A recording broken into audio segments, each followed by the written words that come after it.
Shea collection contributes to the total income of rural households belonging to different economic groups.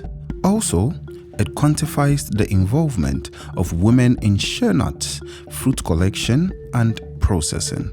Shea nut collection provides women collectors the opportunity for upward economic mobility.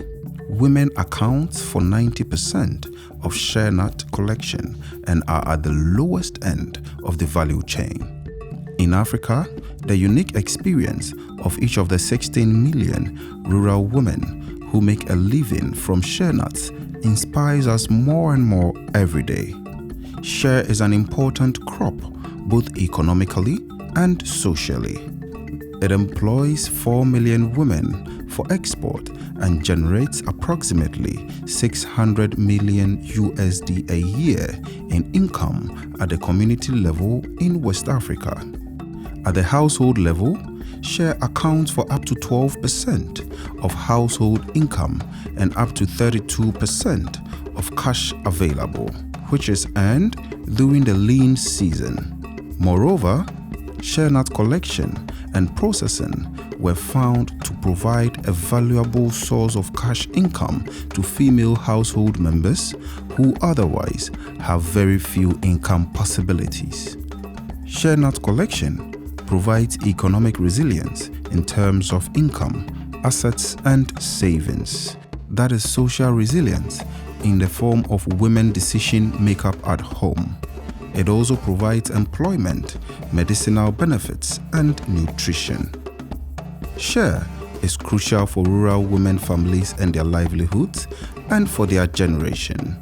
Shea collection and processing is a way for households to diversify their livelihood strategy and decrease their vulnerability to food insecurity and climate variability. If the ban is imposed, the biggest losers will be the rural women's groups, who will lose millions of dollars because the local processors who are already established will have an edge and will monopolize and dictate shea nut prices.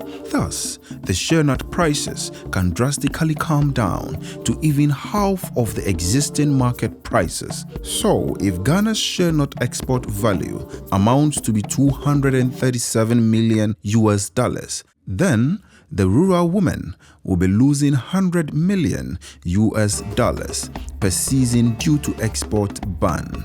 And this money will be going in the pockets of 2 to 3 local processors who just employ 40 to 50 people in their plants instead at the cost of these 4 million women. In this context, if shea nut export ban is implemented, there is a likelihood threat that the rural women may not be willing to pick shea nuts as usual for the fear of not being sold and at the very low prices after catering to the domestic processing industry, which will form a cartel and abuse these women financially for their personal advantage. So this might drastically reduce the volumes of shea kernels and hence the availability of shea kernels to all stakeholders involved in the supply chain. Government is requested not to fall for developing such monopoly cartels, as the local industries already have an advantage of local presence and are successfully competing. There is the need to also invest in technology to enable women collectors to store products and reduce distress sale. Access to loans and programs to support women to acquire technology would enable them to seize the more profitable segments of value chain. Government also needs to focus on improving quality of shea nuts and providing training for women collectors for sustainable harvesting, storage, and local value addition. Any proposed ban needs to be carefully thought in a holistic manner, giving due consideration to centuries-old prevalent social customs, values, practices, and rural economics.